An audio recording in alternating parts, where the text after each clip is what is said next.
Добър ден! Благодаря на всички вас, че сте тук. Изключително съм развълнуван, тъй като тези преводи започнах от преди 5-6 години.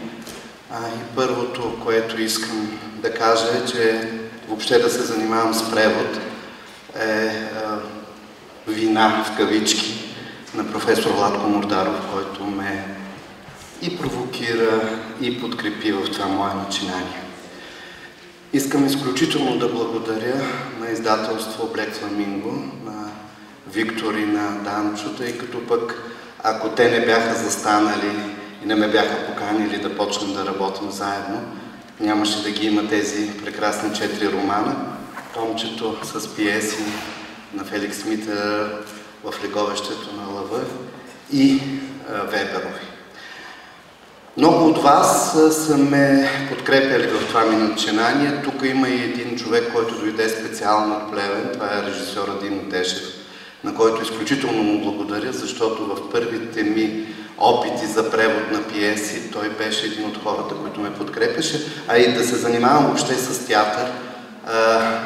Той е в дъното на тези мои усилия, занимания и така нататък. Аз бях ученик в Ловешката немска гимназия, когато той беше един млад и много успешен режисьор. Сега продължава също да е успешен режисьор. Благодаря ти, Димо, че си тук. Благодаря и на всички вас, че днеска в неделя намерихте време да дойдете в Софийска градска библиотека. Благодаря и на тях за гостоприемството. Галерия. Софийска градска художествена галерия.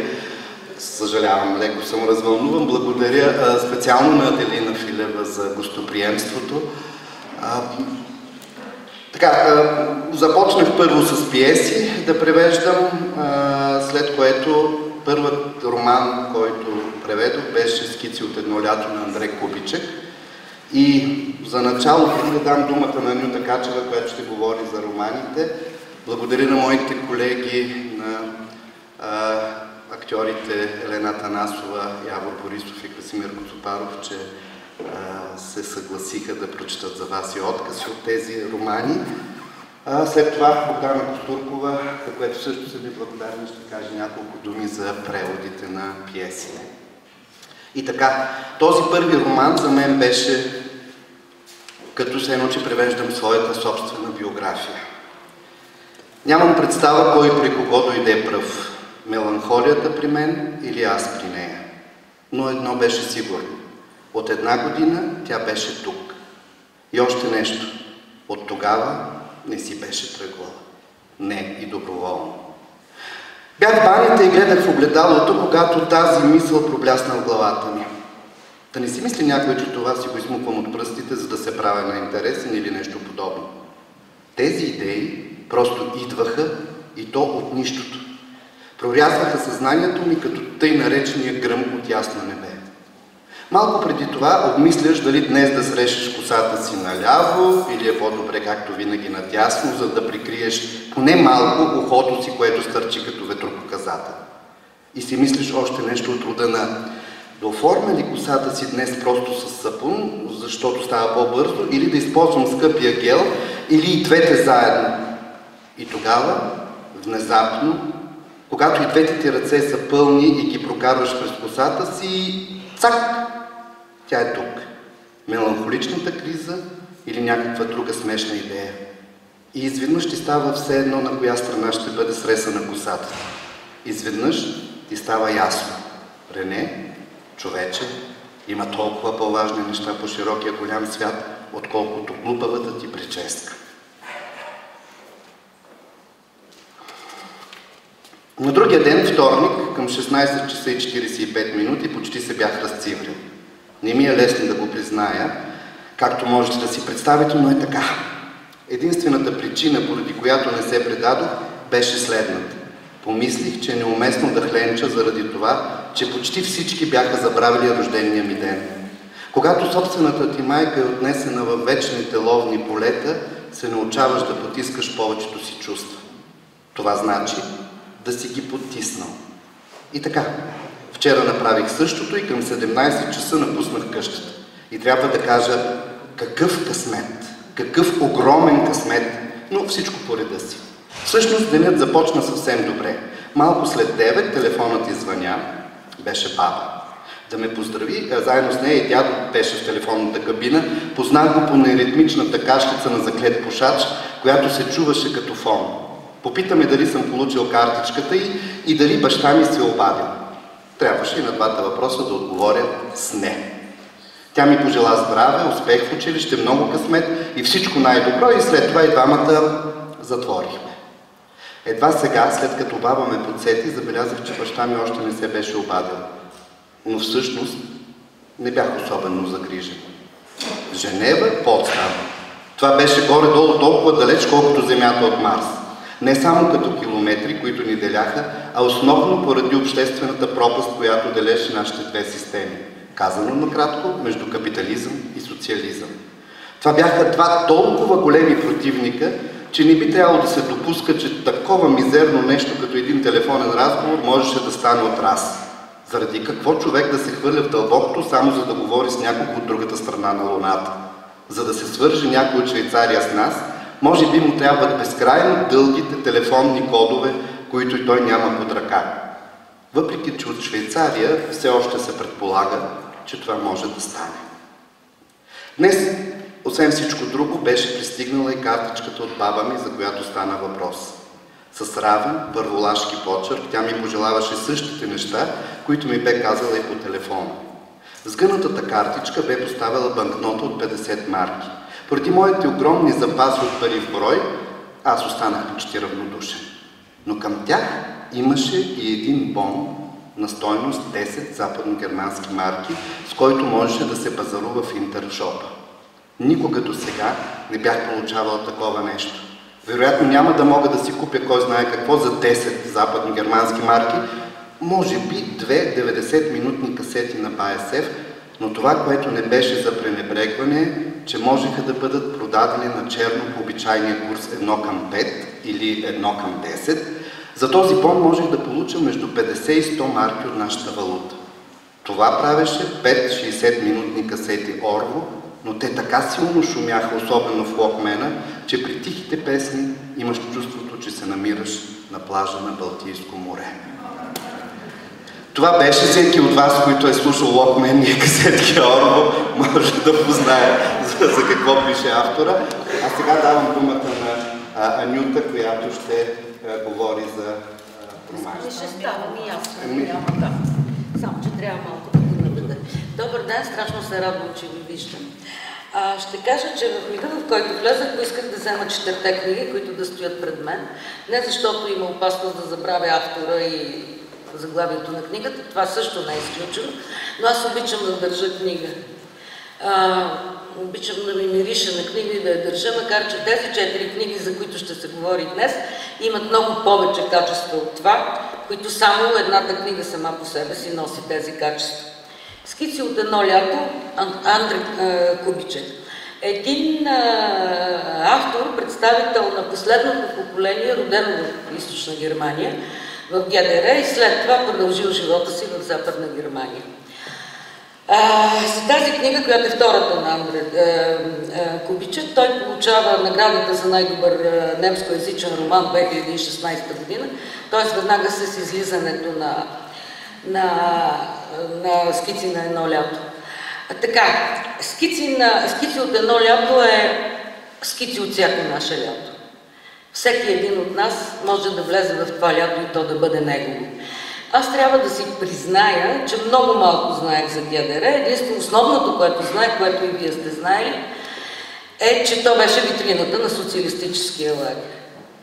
И изведнъж попадаме в едно ГДР, където автора си взима своето, бих казала, литературно сбогуване с най-хубавите години от младостта. Не само от човешкия живот, а от младостта това са годините между 14 и 16 годишни. Когато всичко се случва за първи път. Влизаш в пубертет, срещаш първата си любов, първата си целувка. Интересуваш се от декадентска литература и намираш приятели, които В ГДР не имало синия и белия бюлетин на писателите, които ние помним от тук, но някой се намира и ти ги намира по трафка и ти ги дава тези книги. Някой има касети на Beatles и разбира се, купонът се вдига. Изключително, във всяка една от книгите, за които ще стане дума днес, стилът е едно от главните действащи лица.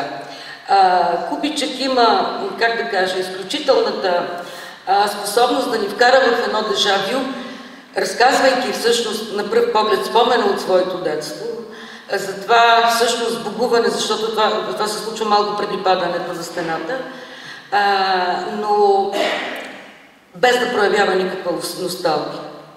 От този автор няма носталгия. Няма сълзливо отношение към това, младостта, първата любов, първата целувка. Той просто влиза и го живява това, всичкото отново. И ни кара и ние да влезем в едно дежавю. Защото едно от големите качества на тази книга е: аз лично тичах по моите улици, аз съм родена на улица Самуил. Той ме накара да тичам по Самуил отново, да играя на дама, да няма коли наоколо, да се прибираме през лятото в 12:30 вечерта, да търсим, както казах, Beatles или книгите, кой каквито имаше. Знаеш ли, намерили сме, чули сме и така нататък. Той владее езика на улицата, владее езика на 15-16 годишните тогава, които слушат алтернативна музика, но не тази, примерно известните Beatles, Rolling Stones и така. Имаше вътре изброени няколко пост-фънк групи, които аз съжалявам, не запомних, не ми бяха познати. Влезах и слушах някои от тях и наистина книгата прозвуча като музика. Но голямото друго качество, аз съм преводач, но не знам немски. Докато четях тази книга, и тук моите поздравления за Борислав Петранов, аз за неговите преводи ще говоря накрая, но искам да кажа, най-неочаквано, както четях книгата, и изведнъж имах чувство, че я чета на немски. И казвам, не, това все пак е невъзможно, аз не знам немски, но тази книга, тя ми звучеше на немски. И този немски всъщност изведнъж се превърна в един страхотен български, който ме прекара пред моето дежавю, на моите спомени и на моята младост. И да, Борислав ме целуна отново за първи път между 7 и 8 клас. Така, както се случва с Рене и с неговата първа любов. Да, тогава в нашето поколение единственото нещо, което правиха момчетата около нас, е да имаха право да ти носят чантата. Всичкото това и да те изпратят до вкъщи до 7:30 вечерта. Всичкото това се преживя отново. И аз бях, как да кажа, това не беше някакъв спомен. Беше наистина прераждането на едно дежавю, вече видяно, но в същото време толкова истинско, че не може да бъде спомен, а че е част от твоята самоличност. И затова горещо ви препоръчвам тази книга. Мисля, че ще намерите себе си, защото това, което се е случило в Източна Германия, се случваше и в България, изобщо в целия така наречен социалистически лагер преди, когато общо взето не си давахме чак така на тези години какво означава режима, в който живеем. Нямахме никаква представа, че ще дойде 89-та година. Но имахме мечти и бяхме уверени, че ще променим света. С всичкото това, с първата целувка, с първата любов, с намерените книги, с това, че родителите ти казват на баба, много хубаво откъса, който Боби избра, на баба да се напише картичка за Коледа, за рождения ден. И да, баба не слагаше 10 марки, но слагаха по 5 лева. И да, в България не 10 марки, но с 10 долара можеше да се отиде в Корекон. И всичкото това изведнъж виждаш, в тази книга ти казва земетресенията, които са се случвали в един предишен век, които имат своите силни отражения във векът, който дойде след падането на Берлинската стена. Горещо ви наистина препоръчвам Скици от едно лято, защото тя е книга за всеки един. Както казах, това може да е лятото на всеки един от вас. И повярвайте ми, в това лято ще бъдете щастливи. Само още нещо последно, нещо ще кажа. Благодаря на Боби Петранов, аз го наричам Боби, добре, Борислав Петранов, за книгите и авторите, които той е избрал. И за другите ще стане дума по-нататък, но започвам с тази благодарност, така че горещо ви препоръчвам тази книга.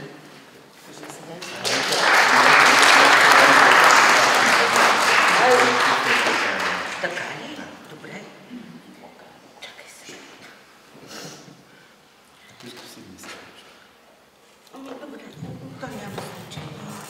Да, добре, не знаех, че една след друга, но ето държа ги една след друга. Сега, следващата авторка е една уникална личност. Не само уникален автор, а уникална личност. Саша Зайдер. Това е нейният дебютен роман, който се казва "Извън себе си". И първото усещане, когато отворите първата страница на "Извън себе си", стилът ти е такъв, че имаш чувство, че си излезе в улицата и някакъв разярен бик тича срещу теб, който те брахлита и ти едновременно не искаш да се пазиш, но в същото време по някакъв начин искаш да се запазиш сетивата си, за да видиш по-нататък какво ще стане. Това е дебютният роман на авторката, за който тя веднага получава награда за най-добър немскоязичен дебютен роман, но главните герои в тази книга са не случайно, двама близнака, Анита и Антон, които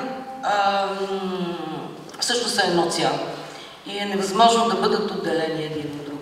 Това е книга, която минава през постсъветска Москва, минава през бежанските лагери на Западна Германия и всъщност ни дава идеята и главният герой е поколението, първото така наречено бежанско поколение, поколението скитник, което има възможност да скита по света, за да търси по-добър живот и за да разбере, че по-добър живот няма нито в своята страна, нито в страните, които след това се отиват.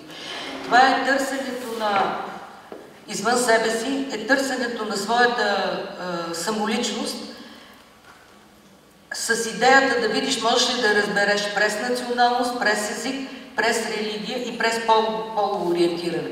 Оказва се, че това е почти невъзможно, защото за това поколение думата родина, думата родна страна не значи нищо. В смисъл, това е размито понятие.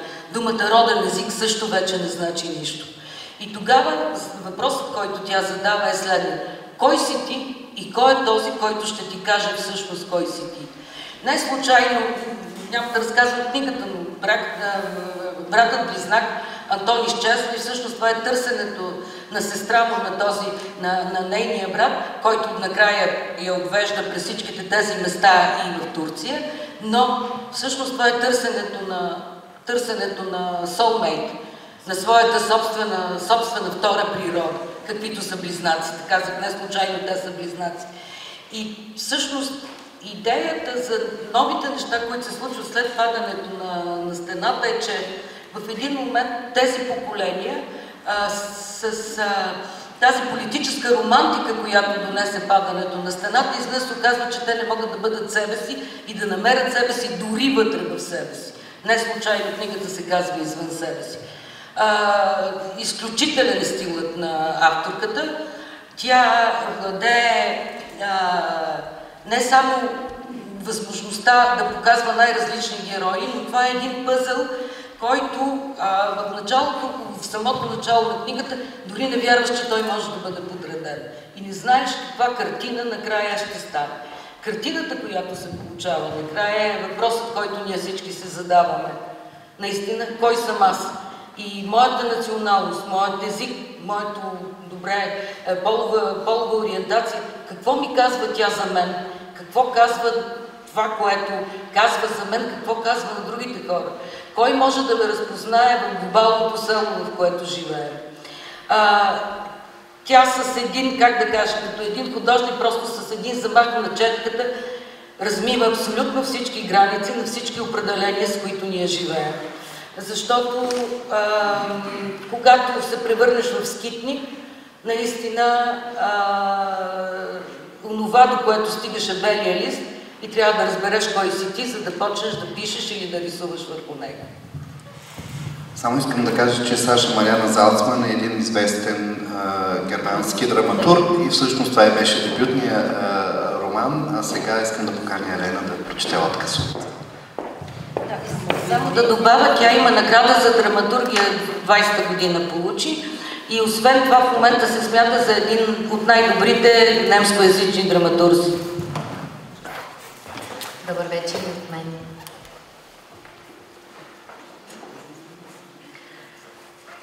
Валентина и Константин, що за имена? Кой дава на децата си такива имена, освен ако не иска да прикрие, че те са евреи? И всъщност трябва да се казват нещо като Есе или Шмуел. Кой обаче в Съветския съюз би кръстил децата си така през 60-те, освен ако не мрази тях или себе си? При Валентина, Валя, най-малкото имаше добра причина да й дадат това грозно, истинско, социалистическо име, защото в деня, в който майка й почти с цената на живота си я катапултира на белия свят, в космоса беше изстреляна първата жена в света. Валентина Терешкова проби земната атмосфера с 8 км в секунда и полетя към звездите. Валентина Пинкенсон разкъса тъканта между вулвата и ануса на майка си и кацна в ръцете на напълно маскирания лекар, който през маската си нареди незабавна операция на родилката. Родителите на Константин нямаха извинения. Константин просто се казваше Константин. Костя, попрякор Киса. Нямаше какво да се обсъжда. Така тези двама изкуствено направени руснаци бяха обречени един на друг, като че има любов по поръчка и никакъв друг избор, ако не искаш да бъдеш пребиван до синьо или зелено, както ставаше с Валя по време на първия брак. Валя направи първата грешка, защото беше твърде млада, за да разсъждава, но не толкова млада, за да не може да се омъжи. Можем да попитаме къде бяха родителите й, когато тя реши да вземе за мъж човек от друга вяра. Момичето с черните коси, което беше много по-красиво от Валентина Терешкова, можеше да бъде наречено веднага Естер Рахел, но каква полза ще бъде това? Валентина при тази фамилия Пинкенсон. Обаче родителите й не бяха внимавали нито при избора на име, нито при избора на младоженец. Родителите й се бяха втренчили в планините на Кисловодск, където бяха на почивка, когато малката Валентина реши, че към дипломата си за средно образование се числи и женитбата. Не защото момчето имаше огромни мустаци, това изобщо не харесваше, и не защото той свираше много добре на тромпет, поради което всички го харесваха, или по-точно момичетата, а момчетата му завиждаха. Какво се разсвирил толкова? Да не мисля, че е Армстронг. Валя не харесваше джаза, той по-скоро я изнервяше, просто беше причина, за да може да се измъкват вкъщи, където я държаха много строго, както много други момичета, всъщност както всички. И така, тя изгледа няколко съветски любовни филма, за да научи как изглежда всичко това, как трябва да изглежда, може би дори как се целува. Във филмите се случваше рядко, в повечето случаи накрая. Притискаха се устните едни към друг. Както мъжът хващаше така жената през раменете и натискаше лицето й към своето, жената изглеждаше изненадана и отчаяна. Нямаше нищо общо с онова, което всъщност се случи по време на целувката и след това. Защо трябваше един дебел език да бъде набутан в устата й, Валя разбра едва по-късно. Когато родителите й не бяха вкъщи, тя репетираше погледи и жестове. Добрата ученичка, каквато беше, седеше по-турски на килима на цветя, много близо до телевизора и си водеше бележки. С удоволствие ходеше на училище и четеше книги, криеше Толстоя Ахматова под тетрадките си, обаче в книгите не пишеше нищо за това как се държи една жена, когато мъж я вземе в обятията си. Във всеки случай не и в тези, които бяха наредени на рафтовете у семейство Пинкенсон. И тъй като Валя, освен това, изглеждаше необикновено, можеше да се каже необикновено хубаво, но преди всичко изглеждаше различно от другите момичета, които имаха дълги прави коси. Нейната коса беше къдрева, гъста и къса.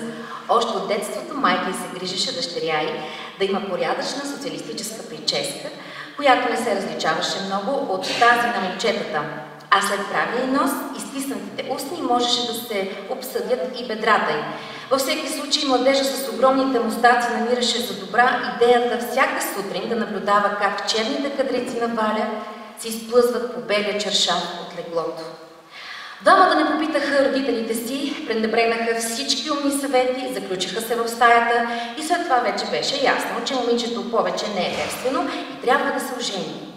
Майката на младоженеца уши булчинска рокля от тюб с шарка на лалета, от който беше купила твърде много за завеси в хола.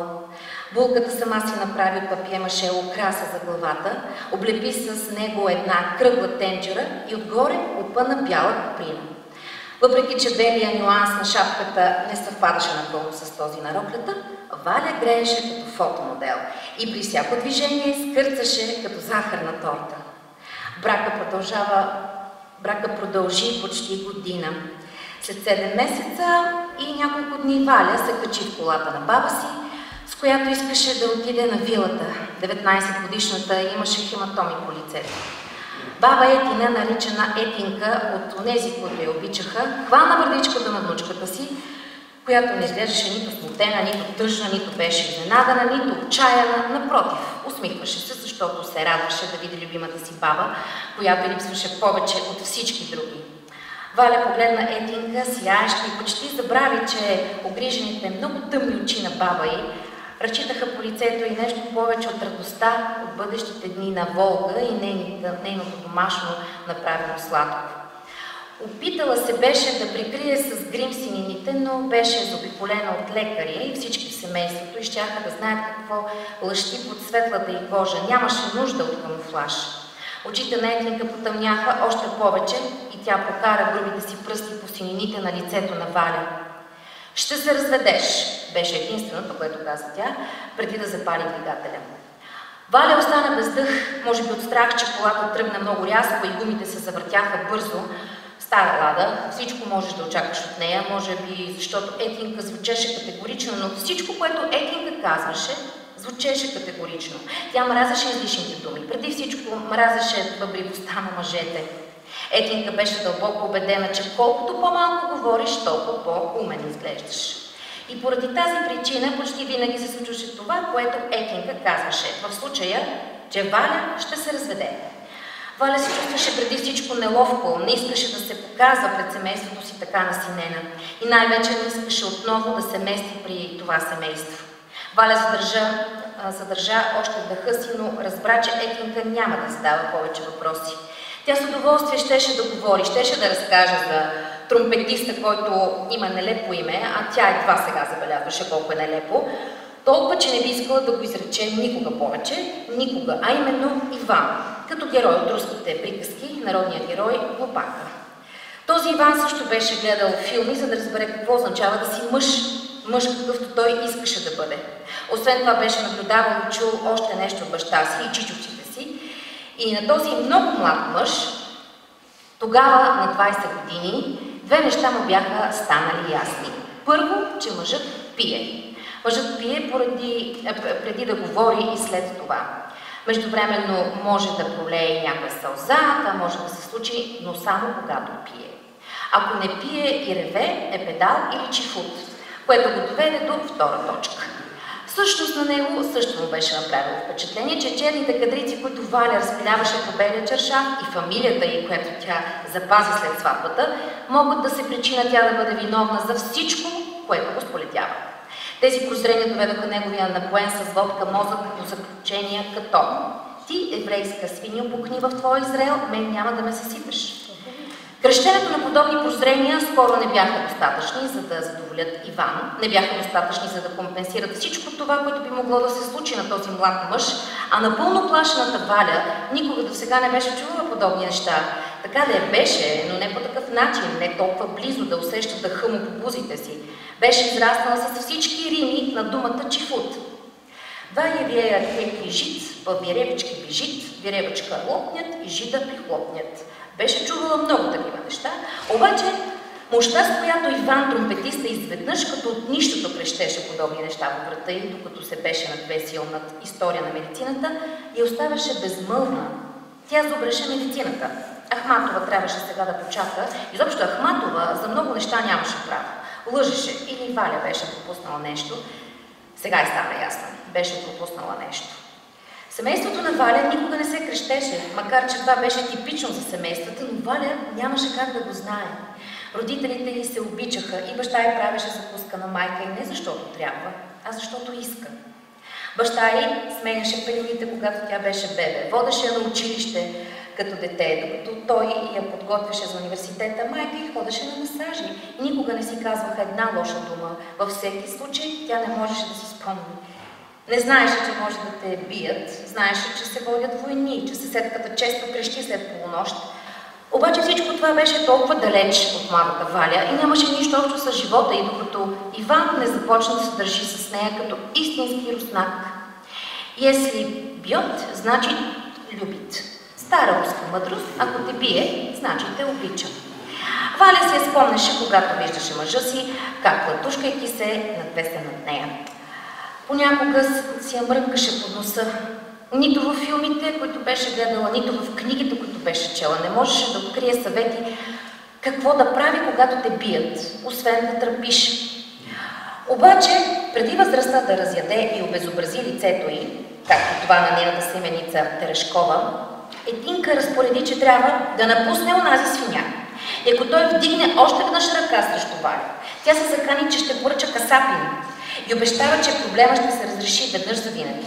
Всичко това и още много други неща Етинка пред сградата на съда каза, където беше насрочено бракоразводното дело на двамата. С помощта на Етинка Валя бързо се разведе. Родителите й отново бяха някъде на почивка, нищо не я спря. Някой го наричат съдба. И малката с още по-късата коса, междувременно си я постригваше сама, облечена в дънки и поло и с един малък куфър, в който като че ли имаше само един грамофон, се премести отново при родителите си, в преходната стая, кабинета на баща й.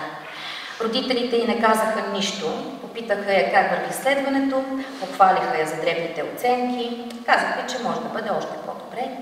Тя легна на матрака, където се чувстваше като 15 годишна, сложи една разтворена книга на лицето си, комедията от ума си тегли на Грибоедов, който много млад и много глупаво умира в Техеран, а колко много неща е можело да напише още, както би казала Етинка, и така сложи книгата на лицето си и не помръдна, докато родителите, след като бяха заговорничали на масата в кухнята, дойдоха в стаята и казаха: в Москва, Москва, Москва, Москва, града, за който мечтаят всички в Съветския съюз. Боже, дори в целия свят. Там имали един далечен върховчет, който още не бил женен, а освен това бил и еврей. Той никога нямало да я бие и да й крещи еврейска свиня. Предположиха и не сбъркаха.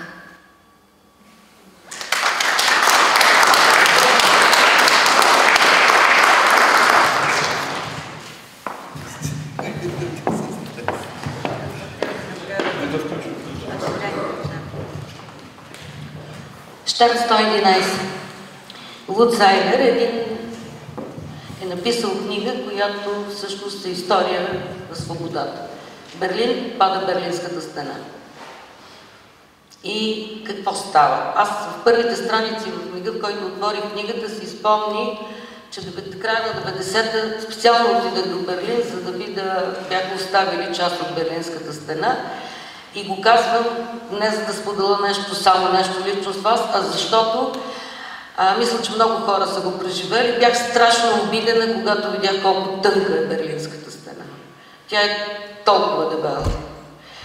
Представляваше като, всъщност за нас винаги е била като китайската стена. И ето тази стена вече е няма. И главният герой, като всички герои в тази книга, са стъписани от това.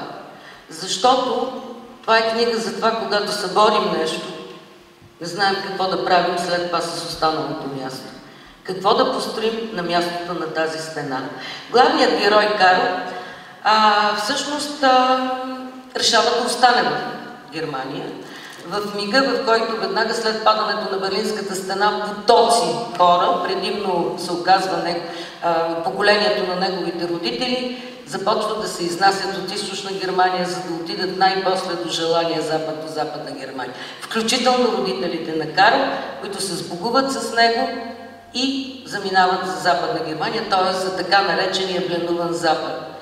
Всъщност това е книга за израстването от една страна и за това, че младото поколение внезапно трябва да се случи нещо драстично, за да си дадем сметка, че нашите родители са живи, че имат сърца, че имат умове, че имат тела, че имат мечти и че искат, докато са живи, да ги изпълнят. Това е мечтата на привидно средностатистическите майка и баща на Карл, които са много добре уредени, имат добър живот, работа и така нататък.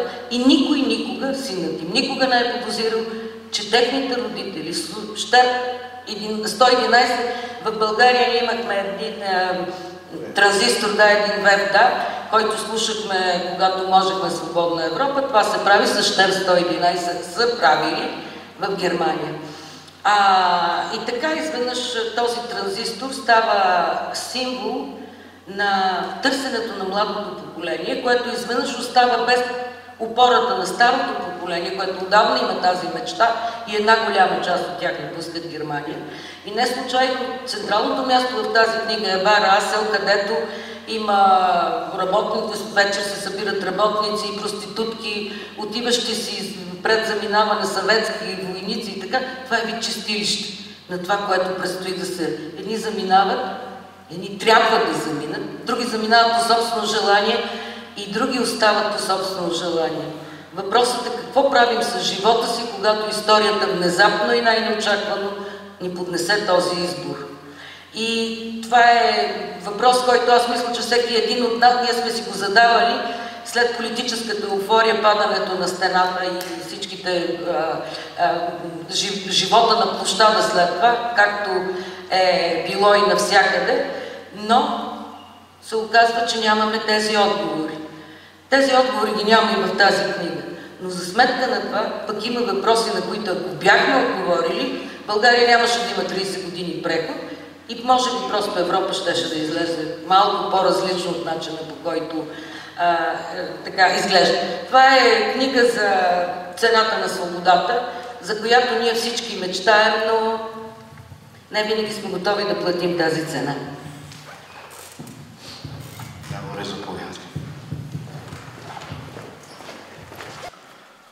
Ресторант Сънсет приличаше на чакалня на гарата, пълна с бели пластмасови столове. За тяхната последна вечер Инге беше запазила 3 места навън, на терасата. Хубава маса, както я нарече тя. Менюто разказваше за Хумаливо, селището на индианците Чумаш. 2000 години по-късно Хумаливо станало Малибу. Какво ще правиш от тук нататък, Карл? Стария родителски въпрос след всичко, което се беше случило. Едва сега, когато Карл започна да подготвя подходящата за родителите му версия на отговора, според която не можеше да се изключи възобновяване на обучението му, Институтът по германистика все пак не беше много далеч от ресторанта, където печелеше по нещо, както те знаели, ежедневието и така нататък. И нито дума за Ефи, неговото нещастие, пораженията, обидата го завладя. А при вас? Няколко години няма да се виждаме, нали? Или изобщо вече няма да се видим. Толкова дълго ли да бъда ариергард? Може би ариергард беше грешната дума, каза му Валтер. Те винаги бяха живели своя собствен живот. Помисли си Карл, а е трябвало да го знае. Най-късно, когато напуснаха и оставиха всичко след себе си, трябвало да го разбере най-малко това. Вместо това се почувства обиден като дете, което беше просто нелепо. Инге се опита да хване ръката му през масата, но Карл се облегна назад. И какво ще правите сега? В по-късните години Хейни не беше ли в Мексико? Баща му пренебрегна хапливия тон на въпроса на Карл и заговори за Хейли в Мексико. Карл го слуша известно време, после престана. Не съм бил посветен, помисли си Карл. Докато Инги и Валтер през цялото това време са били посветени напълно, той едва сега го разбра. Пред него те бяха премълчавали всичко и са водили някакъв живот заместител, добър, подреден, при всички положения не нещастен, само че живот на сила. С преместването от селото в града, с следването, с професията и с детето Карл. Дори в него беше закотвано това втория най-добър живот. Съответстваше на някакво основно чувство от детството. Да представлява някого или нещо, да не бъде напълно предназначен, да не е сам по себе си или, как да се каже. Дългите следобеди в детската стая, сам. Някакво подреждане на каубои и индианци, една безкрайна война, безкрайни диалози със самия себе си. Тръгване на училище на 6, проблеми с вниманието и дисциплината, учители на посещение при родителите, любов към успеха и някакво безумно усилие, което всъщност беше твърде много за него. Пред очите си виждаше снимките в албума баща, майка и дете. Дете с изтощен поглед и чувство, вместо да бъде, без да знае нищо за това, само усещане. След вечеря баща му предложи да направят още няколко крачки по плажа. Карл тръгна напред, после спря и се загледа във водата, за да остави родителите си да го изпреварят. Вие сте 2 пъти по-възрастни от мен, помисли си Карл, и имате 2 пъти повече сила и 2 пъти повече смелост, ако беше честен. Все още не успяваше да ги събере своите родители и онези двамата, които танцуват рок-н-рол. Питаше се, дали все още танцуват от време на време? Дали Инге все още скача срещу баща му и дали после се носи? С удоволствие искаше да се възхищава на тази двойка. С удоволствие искаше всичко това да му се струва като приключение. Никога не изоставена мечта или за какво и да реч в тяхната история. Копнеш. По какво? Във всеки случай, по двамата, които до този ден никога не се бяха оплаквали, помисли си Карл. По двама, които се бяха изселили, следвайки мечтата си като старо обещание. Родителска загадка и как тя вървеше пред очите му на 100 метра отпред, по плажа, както тогава, по крайбрежната улица на Елстер, когато беше дете. Детето беше пораснало, но в сърцето му все още пулсираше приказката за мястото, където си от дома, където живеят родителите му. Не беше ли така? Карл се изгуби в мислите си и забави крачка. Майка му спря и се обърна. Тя махна на Карл и посочи някакво дърво, което растеше над скалата, на 20 или 30 метра над тях. Карл се приближи и видя, че дървото се движи много бавно от вятъра, сякаш забавен каданс. Беше напълно потопено в светлина. Това, че имаме възможност да го видим, каза майка му тихо, това е то. Това показва колко сме добре. Карл се извърна и затвори очи.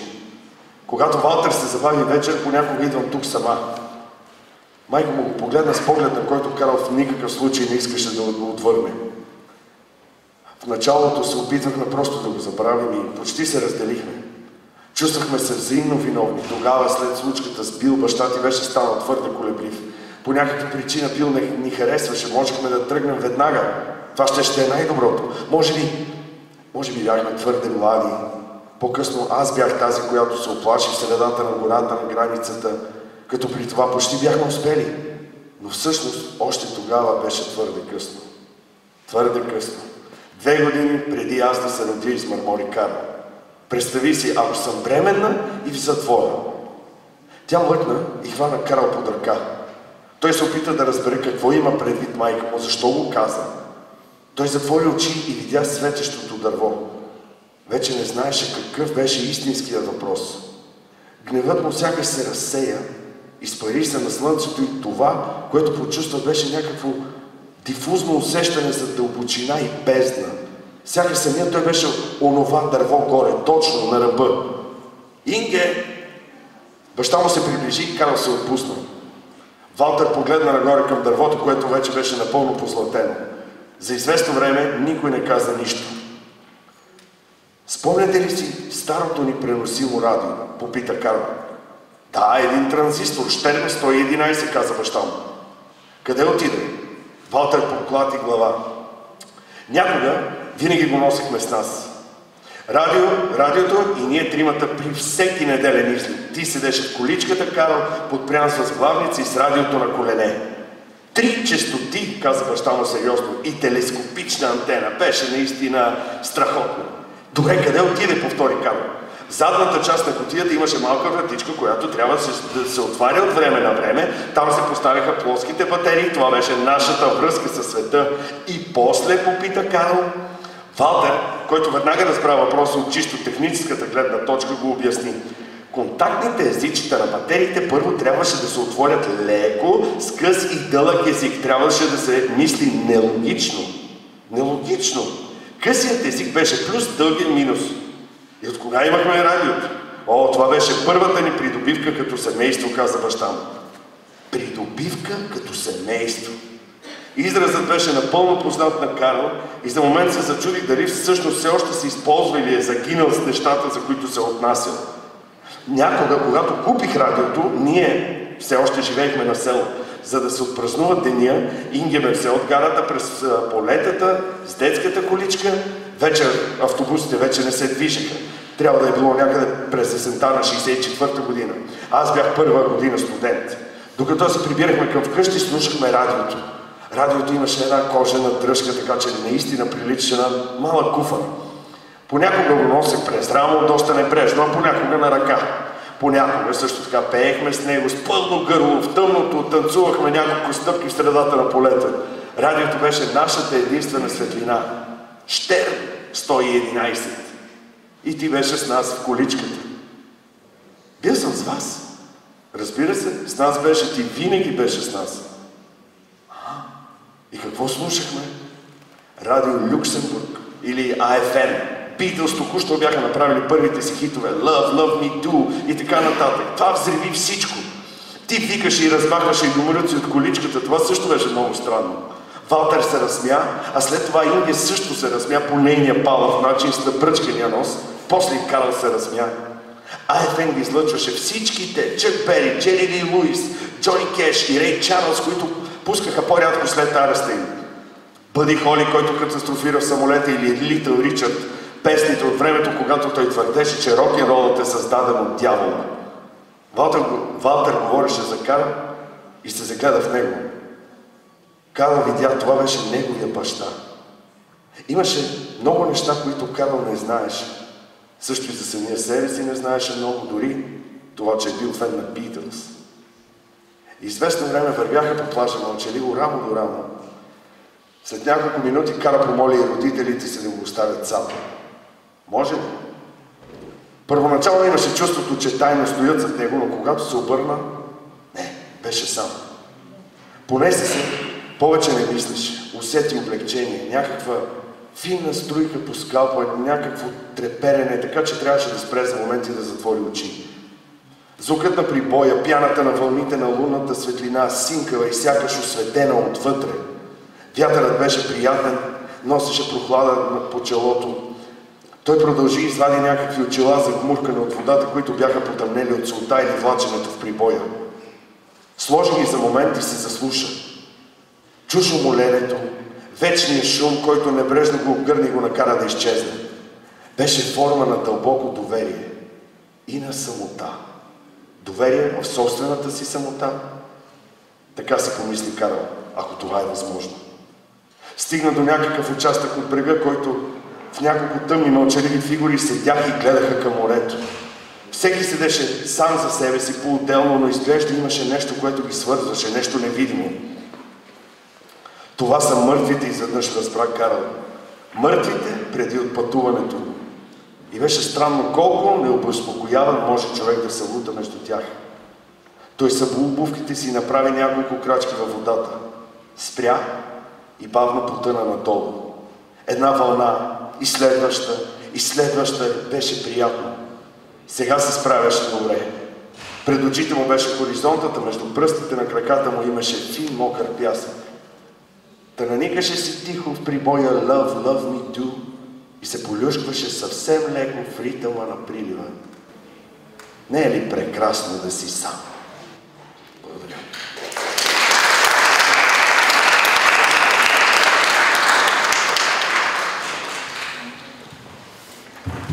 Ето, че стигнахме и до последната книга, но само за днес последната книга. Равносметката на една катастрофа. Герт Лошвиц. Това е една книга, която е посветена на най-голямата катастрофа, случила се на територията на Германия. Два влака се сблъскват на гара Генти. Умират над 200 човека. Малцина остават живи. Главната героиня е една сред тях. Но тази катастрофа е нищо в сравнение с другата голяма катастрофа. Не случайно, че тя се случва 1939 година, когато се ражда Третият райх и идва Втората световна война. В този смисъл това е една метафора на катастрофата в личния живот и световните катастрофи, които световната история предлага. И от едната и от другата можеш да извлечеш ползи. Главната героиня, съгласна съм, че в една от критиките за автора, той стилът му е сравнява с този на Дейвид Линч, защото има в това разследване на влаковата катастрофа, чиято причина не се изяснява накрая, но това няма никакво значение. Има този дух на Дейвид Линч, в който общо взето така леко ти потракват зъбите, докато чакаш да разбереш какво всъщност наистина се е случило. Главната героиня в суматохата, която настъпва при всяка катастрофа, решава да смени името си внезапно, името си и самоличността си. И започва да води един съвсем различен живот от този, който само часове преди катастрофата си е представила, защото е сгодена, защото чака щастлив брак и общо взето, така малко или много, животът изглежда предсказуем. Изведнъж се оказва, че нищо от това не е вярно. Оказва се, че както личната катастрофа в живота, така и катастрофата, която историята ни поднася, е свързана с съдбовни избори, с лъжи, които сме принудени да изричаме, за да останем живи или за да променим живота си в посока, която ние предпочитаме.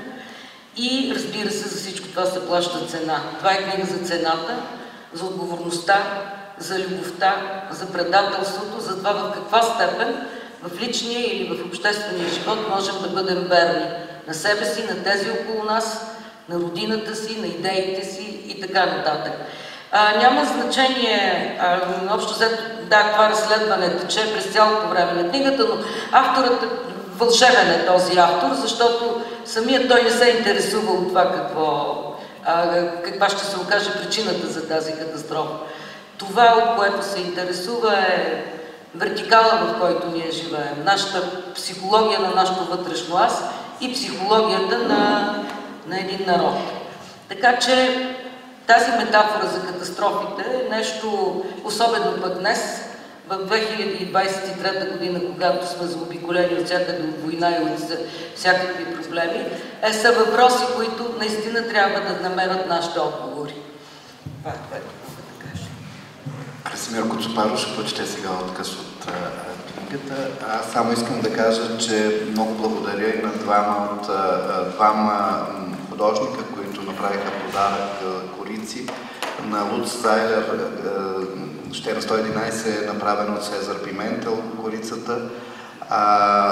Специално за мен и между другите издателството с техните художници ги направиха, които също са много хубави. И последната равносметка на една катастрофа е на професор Георги Янков, ректора на Националната художествена академия, за което също много му благодаря. Сега Краси. Добър ден. Не е твоето време. Не е моето време, каза Юпс, когато вече бях започнал обобщението. Наведе се от леглото и потърси половера си, който се беше изплъзнал от стола. Седна и бързо го нахлузи през главата си. Дрехите й бяха разпръснати из цялата стая. Панталоните й бяха захвърлени и умотани на пода. Якито й висеше върху стола, обувките й лежаха паднали до вратата. Тя събра всичко, отиде до банята и малко след това чук стъпките й по стълбите. Сетне затръшването на входната врата. Беше ранна вечер. Още не се беше стъмнило. На двора запалиха осветлението. Облякох халата и влязох в предната стая. Небето от другата страна на парка беше наситено червено, блестящо и сияещо между дърветата. Вратата на балкона беше отворена. Аз излязох и видях Юпс на пътя по брега на реката. Един час по-рано на път за една среща в центъра тя се отби, отскочи, както тя го наричаше, и нахлу покрай мен в жилището. Когато влязох в стаята, я видях седнала до бюрото. Беше се навела над лежащите там документи, доклади, преписки, статии и снимки и каза: не е твоето време. И докато лежахме в леглото, тя повтори изречението. Юпс или Юпсилон. Съкращение, което дължи произхода си на факта, че е щастливо омъжена и съпругът ти не трябва по никакъв начин да разбере обстоятелствата, че тя идва в жилището ми, за да му изневерява. Това ще го убие, каза тя веднъж, когато го обсъждахме. И изглеждаше толкова тъжна, че не знаех дали говори сериозно или това е някой от нейните острумни шеги. Това ще го убие.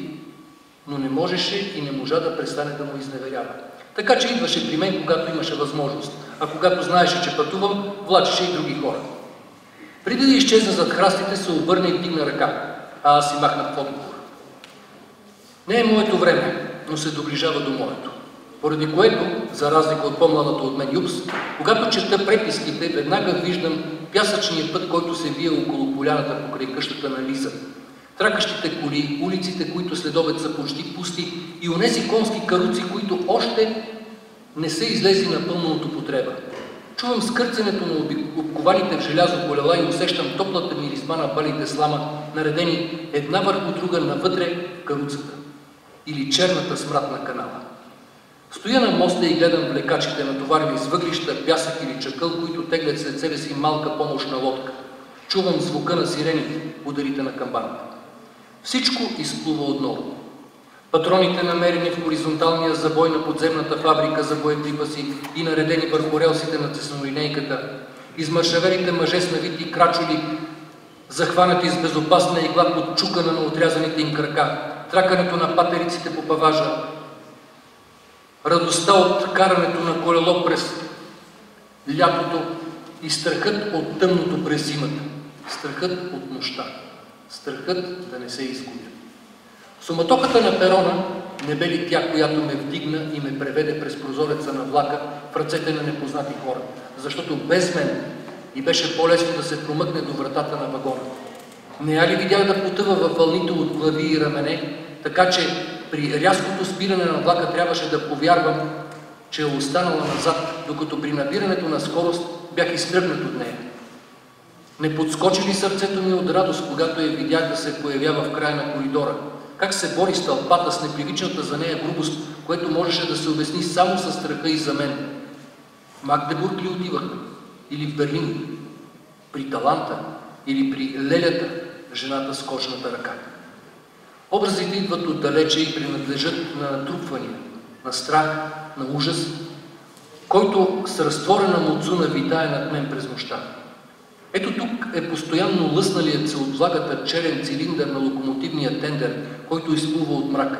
Тук са и високите, колкото човешки ръст колела, издигнати над релсите, фаровете, пробиващи облаците дим и пара, съскането, хрущенето и тропането, разпръскващите се искри, изкърцането на желязото, чукането и дрънченето, тракането на колелата, което след подобни пътувания ме преследваше в съня ми. И подходящото за това място – гарата. Онова единственото. Толкова често я снимах, докато я наблюдавах, че със снимките, съхранявани в чекмеджета, кутии и кашони, могат да се направят цели изложби. Когато идвах тук, винаги почти автоматично вадех фотоапарата и правех по 2-3 снимки. В началото на лятото, когато сградата е наполовина скрита от цъфналите кестени, през есента, когато листата по клоните вече са изпъстрени с кафеникави петна, през зимата, дори да вали дъжд или сняг, и не само от площада преди нея или от онази част от улицата, обградена с дървета, а също и от пероните, дори от движещия се влак, който не спира там, а минава през гарата като транзитен. Аз винаги вдигах фотоапарата, въпреки че е забранено под заплаха от глоба, и щраках. Въпреки че си казах, имаш вече достатъчно, вече няма нужда.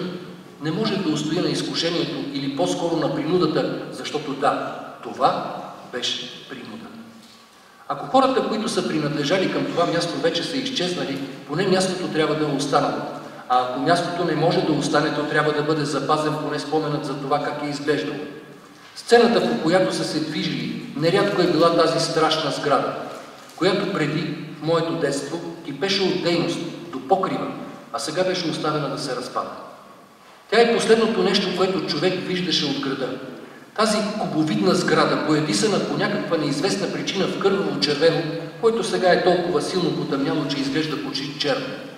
Върху плоския покрив има множество малки кули, които могат да бъдат комини или вентилационни тръби, или останки от укрепление, приличащо на замък. Когато в тъмното изплува силуетът на сградата, то в него има нещо арабско. Напомня почти на къща в стария град на Танжер, само че не е ослепително бяла, а в този мрачен свят. Значи тук, на първия етаж на тази кубовидна сграда, която по онова време вече е била боядисана в тъмно червено, са били работните стаи на персонала. за който четох досиетата, началника на гарата, Йениц и асистента Райсбан, Крузе, както и тези на техните служители. И, да не се забрави, ъгловата стая, предоставена на магдебургците, която те са използвали при своето разследване.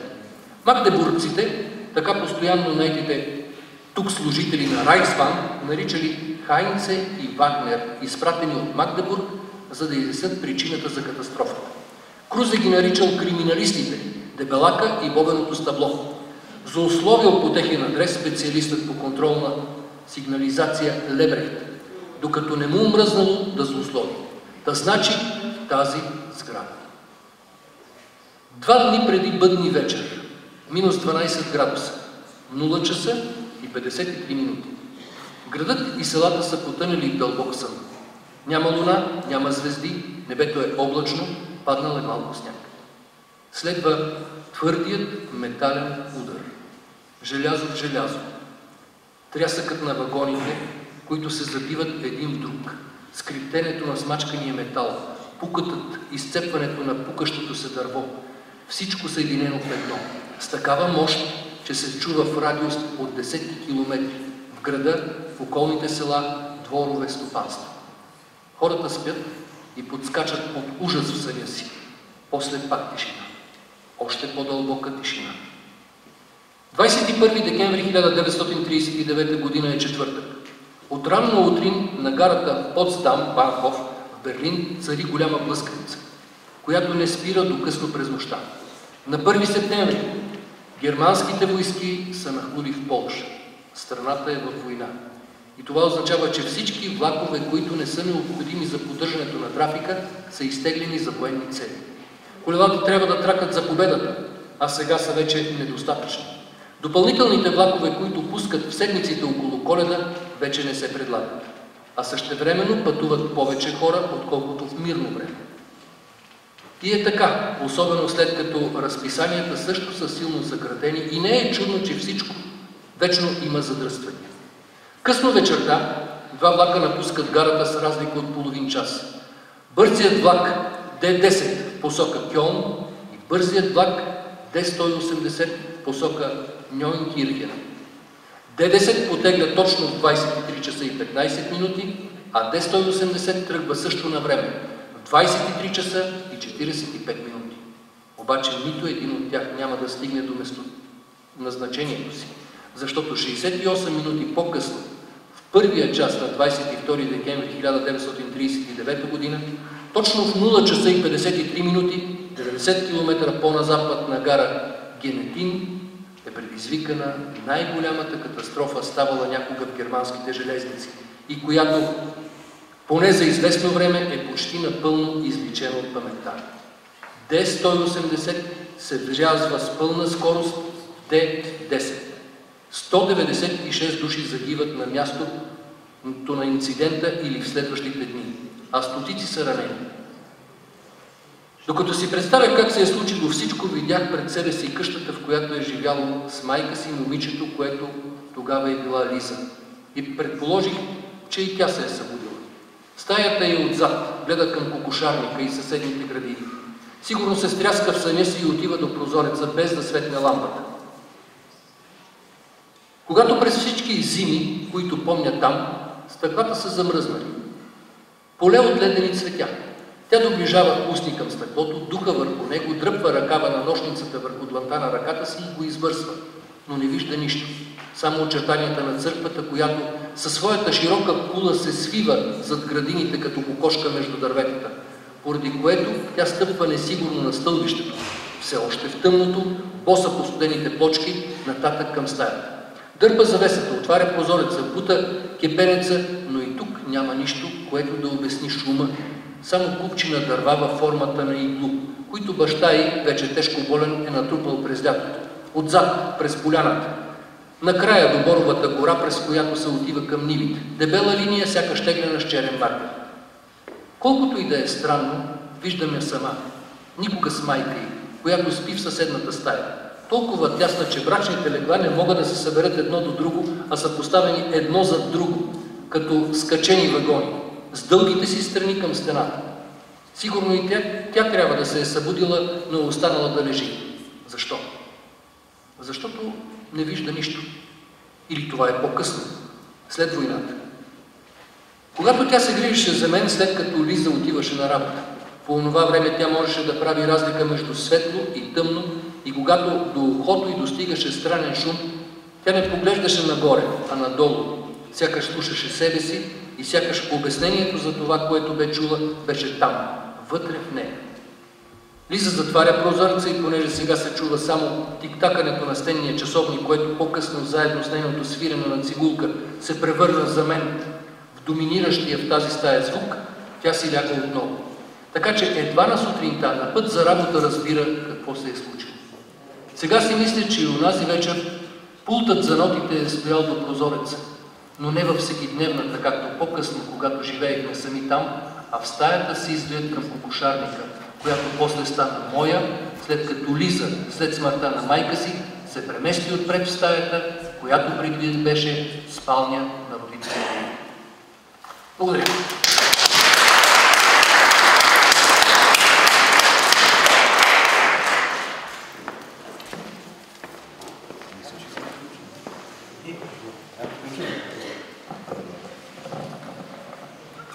Здравейте! Последна, но не на последно място, е работата на Борислав Петранов като театрален преводач. Аз си мисля, че това е ролята му, в която той е най-истински, тъй като не само театралното му образование, той е театровед, не само дългите му години работа като театрален менеджер, директор на културни институти, български културни институти в Виена и Берлин. Не само това, че е изкушен да режисира, го правят изключително вдъхновен преводач на театрални текстове. И днес става дума за неговата работа по един австрийски драматург, Феликс Митерер, който е представен с 4 свои пиеси, едната от които е в превод на Владко Мордаров, а останалите 3 са в превод на Борислав Петранов. И тук е мястото да кажа, че Владко Мордаров е ментор и учител на Борислав Петранов в професията на преводача, но както винаги се случва, когато учителят е добър, ученикът талантлив, вече можем да видим, че ученикът е догонил своя учител и този том в леговището на лъва можем да видим как двама преводачи създават един монолитен, но и едновременно с това многообразен свят на 3 пиеси на Феликс Митерер, един автор, който има над 30 пиеси, голяма част от тях преведени на български в годините, но до този момент само с една постановка. Допускам, че времето вече е назряло да видим текстовете на Митерер на българска театрална сцена. Още повече, че миналата година една от пиесите Веперови имаше един нестандартен театрален прочит в Борисовата градина, заедно с оркестъра на Софийската филхармония в постановка на Борислав Петранов. Участваха Елена Атанасова и Явор Борисов, които преди малко четоха текстове. Беше наистина едно изключително театрално-музикално преживяване, което се надявам някога да се повтори. Какво е общото в подбраните,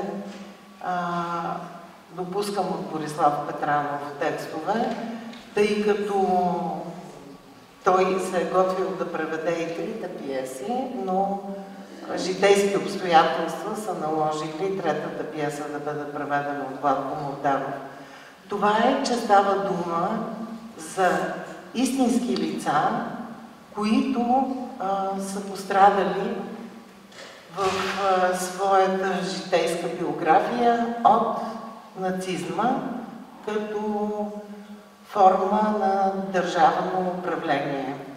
Единият е боксер, реален боксер, единият е реален актьор и единият е, говоря за персонажите в трите пиеси, включени в Леговището на лъва, учител в едно малко село, който живее добре със своите съграждани, и идването на нацистския режим води до преобръщане на живота на тези хора. Двамата, защото са евреи, а единия, защото е циганин, синит. И това преобръща живота им. Те трябва да се разделят с съпругите си, трябва да оставят семействата си, изпъдени са от работа и всеки един от тези персонажи намира начин чрез професията си, чрез своето умение да отмъсти на насилниците по начин, по който интелигентният, можещият, талантливият човек може да се изправи срещу системата. И в този смисъл мисля, че интересът на Борислав Петранов като преводач и като театрал е в тази магия, която се случва, когато се разказва една истинска човешка съдба със средствата на театъра. Като снежна топка тази история набъбва и увлича всички ни в един размисъл за това, защо гоним различните, защо завиждаме на талантливите. Можем ли да съкрушим една личност, ако тя има своето място и послание, изпратене на този Божий свят, за да дава своя талант, да огрява със своята светлина. И трите пиеси имат изключително емоционално въздействие, а това, което на мен ми направи впечатление, е работата на преводача Петранов. Той работи по превода си като режисьорска тетрадка. Всички ремарки са преведени обстоятелствено в помощ на актьорите и на режисьора, който би подходил към този текст. Бележките под линия въвеждат във времето, в епохата, във всички от тези детайли, които биха ни позволили да се запознаем най-добре с истинската, реалната среда, в която се случва действието. А самия диалог е динамичен, точен, изговорим. Слушах сега актьорите, които четяха литературните текстове и си казвам, сигурно театралният преводач си дава сметка, че когато слага думите на белия лист, би трябвало да чува как ги произнасят живите хора, които са на сцената и пресъздават образ, в който дават част от себе си, но и трябва да прехвърлят мост между автора и зрителите чрез собствените си гласове. Велико изкуство. И мисля, че тези три пиеси, които Борислав Петранов ни предлага в двете си книжки, са еталон за добър театрален превод.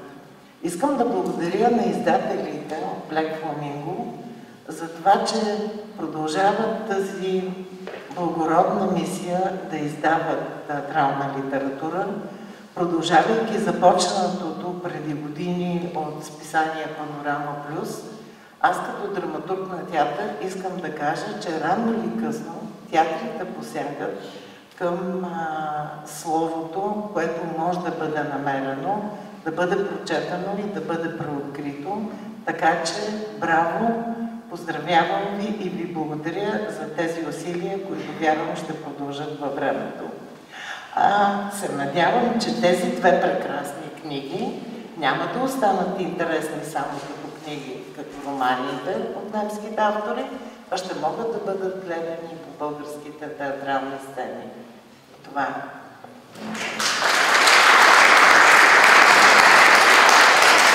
Благодаря на Богдана и сега с ваше разрешение освобождаваме, защото тя има дела. Току-що преди 2 дена е станала баба, така че сега Само няколко думи ще дадам думата на Анита и благодаря на всички за търпението, за това, че бяха. Да, наистина сте много търпеливи, затова ще бъда много кратко, но ще говоря за най-важното. За преводите на Борислав Петранов. Сигурно сте чели и много често сте попадали на това, че добрият преводач е невидим. Аз не съм съгласна с това нещо. Мисля, че добрият преводач има ясен и отчетлив глас.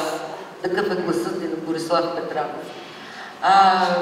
Аз самата съм преводач и мога да твърдя, че преводачът е един в глобалното село, което живее един номад, който непрекъснато обрече на вечно скитане между различните култури, различните езици и различните културни кодове. И в това глобално село, колкото по-голямо то става, именно преводачът е този, който ни убеждава за това, че езикът, нашият роден език, е всъщност основният ни дом, нашият обитател. И в този смисъл искам да кажа, че номадско е житието и битието на Борислав Петранов. Той от години живее в чуждоезична страна, където трябва да работи на чужд език, но в същото време превежда народния си език. Познавам това чувство, когато останеш дълго време някъде и първата ти мисъл изведнъж разбираш, че на чуждия език. Че вече дори българският език не е твоя, мислиш на немски или на английски и така нататък. И чак след това се връщаш към собствения си език. Голямото качество на тези преводи е, освен че ни дават възможност да се доближим до тази, да прочетем тази невероятно качествена литература, е, че аз усещам през преводите на Борислав Петранов как той обича българския. Как немският език го кара да преоткрива този език, да го прави по-богат, да го отглежда, да му говори с любов, да говори на него с любов. Непрекъснато да го обогатява и да го развива, и това става през чуждия език. Защото непрекъснато търсиш дълбочини на собствения език, това, което той прави, и го е намерил, слава Богу, в тези изключително различни по стилове книги, но много трудни за преводи. Мисля, че това, което Борислав Петранов е направил, е, че живеейки в действителността на текста, защото това са паралелни реалности, всеки текст има своята действителност, и преводача, който със своите познания всъщност живее в собственото си въображение през езика, на който превежда. Събирайки тези две реалности, всъщност аз си ги представям като две тектонски плочи, които той успява да овладее и да намести, защото ако те не се наместят, и това е крайният резултат, знаем какво става. Стават катастрофи и земетресения. Крайният резултат е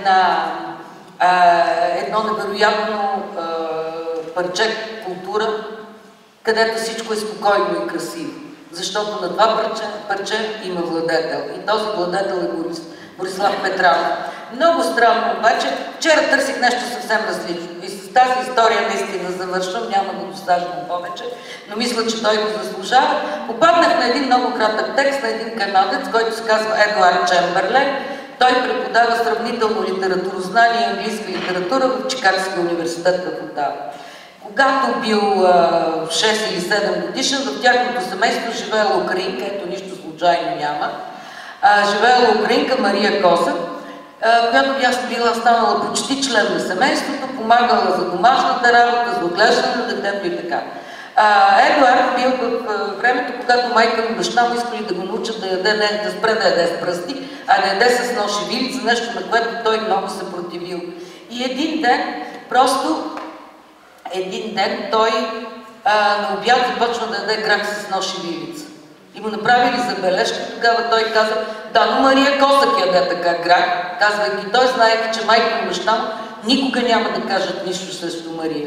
И тогава бащата на Едуард казва: когато се запознаеш с украинската култура и научиш украински език, тогава ще придобиеш правото да ядеш грашка с нож и вилица. Казвам го това, защото Борислав Петранов с това, което е направил, е заслужил правото да яде грах с нож и вилица. И му благодаря за страхотното гурме, в кавички казвам духовно гурме, което ни дава с тези преводи, които е направил. Благодаря му, пожелавам му да е жив и здрав, да продължава да твори, да превежда и всичко, което се докосне, да бъде толкова качествен, крайният резултат да е толкова качествен, колкото тези преводи. И аз искам да кажа нещо за Блек Фламинго. Всеки четящ човек, а за преводача да не говорим, има професионална деформация, когато четеш един текст, на ум да го редактираш или да поправиш правописните грешки.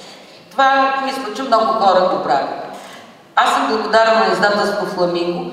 Първо, ти каза за кориците, аз не знаех, но не говоря вече за издаването само на тези 4 книги. Първо за избора им на литературата, второ за това, че всичките им книги са с невероятни корици. Наистина, правда. За качествения начин, по който се издава книгата. И не на последно място, но на трето място за това, че всяка една книга има редактор и коректор. И в този смисъл, поне мен ме спасява от това непрекъснато да поправя правописни грешки. Благодаря на всички, Боби, обичам те, желая ти успех. Благодаря на всички вас, че бяхте днес тук. Само едно искам да кажа. Тези 4 романа нямаше да се появят на български език, ако не беше мрежата за превод Традуки. Така че тук е място да кажа, че те подпомагат много издания, не само на немскоязична литература на български език, но и на български автори на немски език. И много също така, благодарение на Традуки, мисля, че колегите от Блек Фламинго издават и много от балканските автори. И смятам, че това е нещо много важно, тъй като ние не познаваме своите съседи. И това, което прави Традуки, е изключително важно за нас като българи, за да може да познаваме литературата и културата на хората, които живеят на една ръка от нас. Благодаря ви още един път, че бяхте тук днес.